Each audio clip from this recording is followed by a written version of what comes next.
Well, I've been anticipating some mail, but that doesn't look like my tax forms. Hello everybody, this is Maniac 4 Bricks, and we have ourselves a very large box. But before I actually peel it open and see what's inside, that's definitely a Lego box. And this one is actually a really cool box because it's got... It was a little bit of a spur-of-the-moment pickup, but I think it's worth it. 100% worth it. There was actually a whole bunch of sets in here. It was sitting on my wanted list for quite some time, and to find it just happenstance on eBay is fantastic. Yeah, okay, it's just handwritten, thanks. This is a box with a whole bunch of Lego Drome Racers, or you may know them also as just Lego Racers, from the early 2000s, about 2003, 2004 or so. This was a theme that actually had a kind of interesting sprawl at its time. You see, they didn't just have one scale of Lego set that everything in the theme was involved around. There were a lot of sets that had different things going on, so some of them are in here.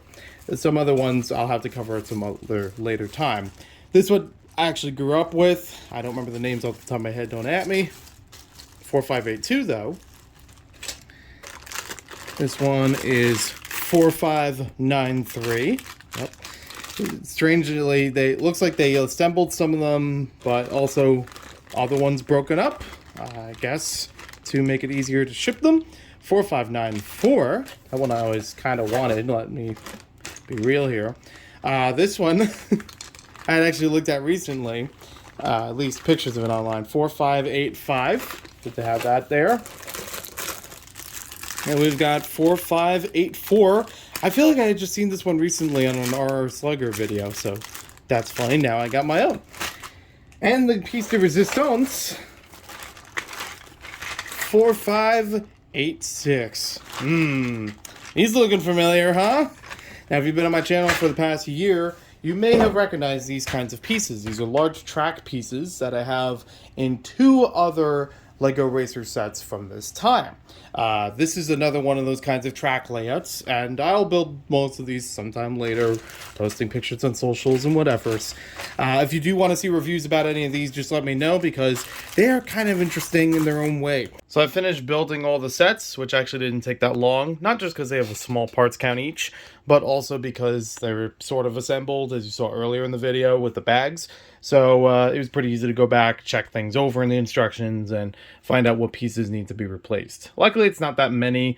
There's only like one or two things here and there, which are easily replaceable. I know I have those parts around. It's just a matter of finding them.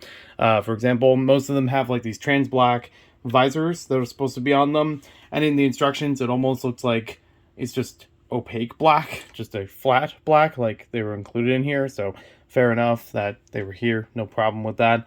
There were a couple of extra pieces in general that are supposed to go with the small set right here as an alternate build, so that's okay. There was a piece over here. These two were actually supposed to be square instead of rounded headlights, but that's, yeah, again, not a big deal. The mechanical arms holding up the spoilers are supposed to be light bluish gray instead of black, but not too distracting from the rest of it. I think the head on this one's supposed to be different. I found it kind of surprising what some heads were used for these racers. Like, this one's supposed to be Senor Palomar from Adventurers. This one is actually Achu from Adventurers, which I didn't know up to this point. They reused that head, which is kind of neat. It's also kind of funny, some of the instructions kind of lie. Some of the decals, or some of the parts that they have with decals, they modeled in the instructions as a separate shape of piece, even though the decal is correct. And on the box art and everything, it shows up as this piece. So I guess it's like a preliminary thing from the instructions that they just never fixed. Each of these models do have alternate builds, some of them 2 or 3 alternate builds, depending on the set. I do kind of want to cover these. I think it would be really cool to do some sort of mega review, but A, I don't have every Drome Racer set, and B, if I do, even the ones that I do have here, like this is like 6 sets right here. I have another one sitting behind me, actually 2 of them sitting behind me, those large track system ones. And I did check over on Bricklink and Brickset. Yes, I do now have all the track set themed racer sets. if I cover those all in a review, they take up a lot of space. I mean, this one alone takes up 2, almost 3 feet. So, this is a lot to ask for already, and that's not even extending this part out. So I don't know if that kind of spacing is useful, if it's actually going to provide anything special here. I don't know if my kind of review will actually do anything special for people watching it, or as some sort of better form of content, for lack of a better term.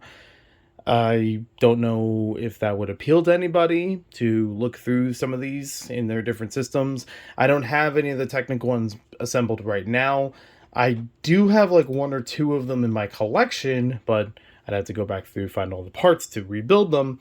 So doing a mega review as a part 1 of 3 is also kind of, it's going to take a while before the other ones would happen if I did that. I'm being very transparent about this because I have a lot of ideas, and I don't know if this is the kind of thing that would be appealing to you guys, and something that would actually move things forward on the channel. So I do wonder if you guys would be interested in that kind of review, of several of these and different scales and things, and even how the track systems, compare to each other and things like that. If my opinion would actually change anything about that. Looking through the alternate builds, of course. Let me know in the comments. I'll leave you be. Have a good night.